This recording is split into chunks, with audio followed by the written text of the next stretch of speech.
Welcome back to Cord Cutting Today, where we break down some of the biggest stories happening in the world of cord cutting, including Roku OS 14.5, a new updated version of Roku OS is on its way.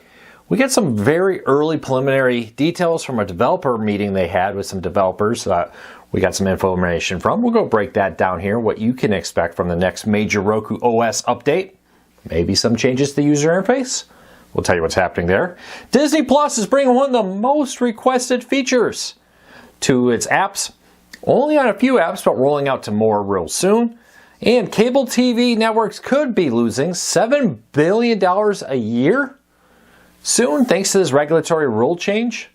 These stories and a whole lot more coming up in a quick second. First though, if you want to find out more about any of the stories, check out the show notes down below, and in the first pinned comment you can find a link to each story there so you can read them for yourself and come up with your own opinions. I'd love to hear from you. If you're new here, please consider hitting that subscribe button or hitting that thumbs up. Doing one or both lets YouTube know you enjoy what we do here, so they recommend our videos to more people. Hopefully we can help you break free from the high cost of TV also. With that said, let's dive into it. So this week, Roku posted some information to its developers about under the hood changes, and in it was a little bit of information about Roku OS 14.5. Now, most Roku streaming players and TVs are on Roku 14.1 right now, with sometimes some slightly different numbers after that, depending on Roku TV players and the like.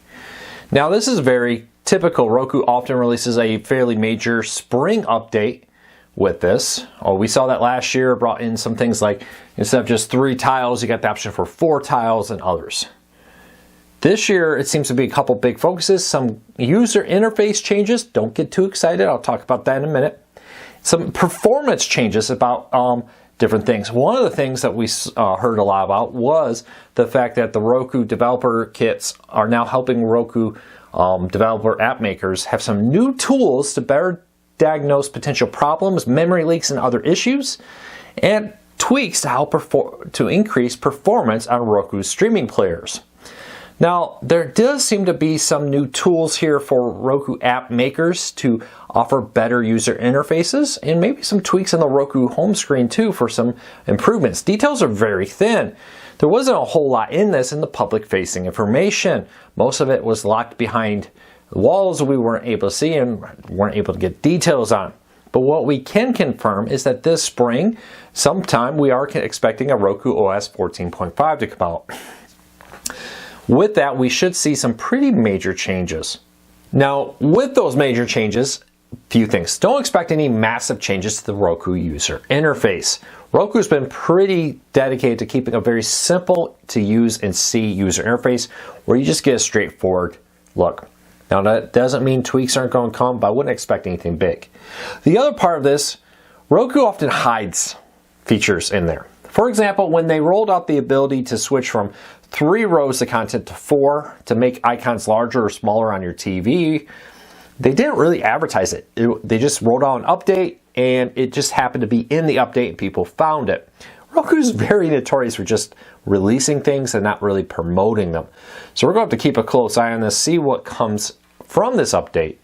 We'll be watching it, but no official release date with it. I would expect April, May most likely to be when this happens. So we'll watch it, but confirmed coming soon to a Roku TV and a Roku streaming player. Next up, Disney Plus is allowing customers to finally remove titles from its continue watching row. Now, continue watching is amazing. You can quickly pick up titles. For my son, it means there's always Mickey Mouse Clubhouse in there. He absolutely loves that show right now. But the tough thing is, how many times have you had a show or movie you watched all of it, but for some reason it still appears in the continue watching, and very annoying. You just want to get rid of it and not have it there. Now, Disney Plus is rolling out the ability now to remove that from your streaming players on it. Now, for now, this update's coming out to the website, Apple TV, and iOS. Other apps on other devices will get this feature soon, but they did not give an exact time frame when it will come to Fire TV, Roku, Google TV, Android, and the like. We'll keep a close eye on this. A lot of people ask why Apple TV first. Your question is as good as mine. Some developers like to put their updates out first on Roku, others do on Google, and some people put them out on Apple. the exact rollout reason really makes no sense. I know this will be a fight for a lot of fans of each popular device and why they get their updates first, but it is the reality of it. So, good news though. Soon, all the devices will have this feature, and you'll be able to remove titles that you don't really care to watch anymore from the continue watching row. Now, if you want to do it right now, you can go into the website and do it, and then it will be removed also from your mobile or Roku's, Fire TVs, and the others. At least it should. So that is one workaround if you have a Roku Fire TV or Android, for example. All right, next up, advertising is one of the things keeping cable TV networks alive. It's been really soft. I know we did a story a few weeks ago about the very soft ad market with advertisers pulling back, in particular on cable television. Now the federal government is looking at banning pharmaceuticals ads for that.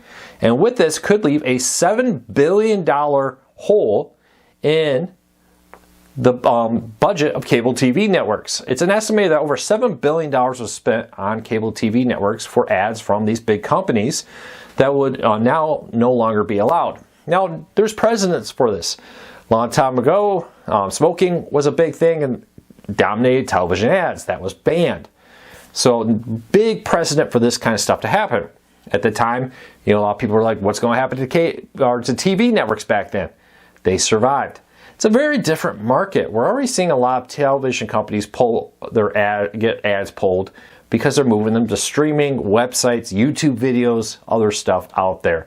There's more places than ever to put ads. Disney Plus, Netflix, all these others, Amazon Prime Video, now all have ad-supported tiers. These ads need to come from somewhere.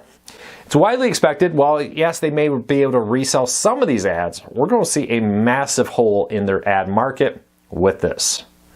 What does that mean in the long run?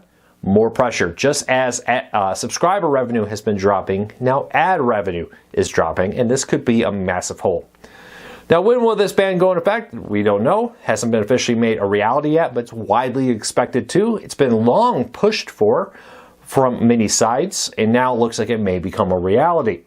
Now, even once they announce the ban, usually there's a grace period. They say like in 6 months or something, this ban will go into effect, because they understand that, hey, these TV companies have contracts and different things, allow them finish out contracts, or at least give them some reasonable time, not to say, hey, you have 5 minutes to go pull all your ads off these TV networks. So keep an eye on that. We'll be watching this closely, but if it does become a reality, could be a big hit for TV networks at a time where they're already struggling. All right, today in TV history. This week, 20 years ago this week, the US version of The Office came to NBC, creating a comedy legend, much loved, much hated, kind of a very polarizing TV show. Where are you? Do you like The Office? Do you not care? Do you hate The Office? I was kind of surprised by the comments on the story. Leave me a comment, but hard to believe, 20 years ago this show came out, dominated television. Deal of the day. I've been really promoting the fact that a lot of streaming services are available as package deals with things you already pay for, like T-Mobile, Verizon, and Walmart Plus. Walmart Plus has had Paramount Plus for a while, but now they got a few additional deals.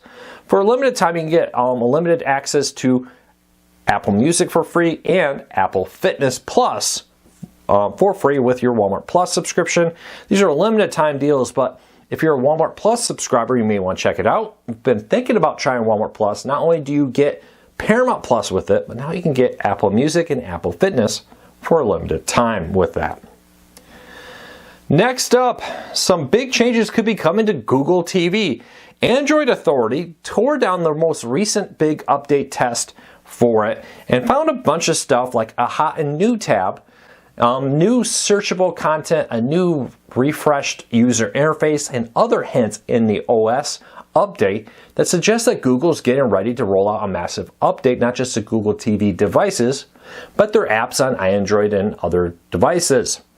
Now with this, a lot of it just seems cosmetic, but a few things here. The new tab and the hot tab seems to be that Google's preparing to make new ways to discover content, maybe like new movies that recently came out, new TV shows, or hot ones that are kind of burning up the charts at the moment, having new ways to discover content.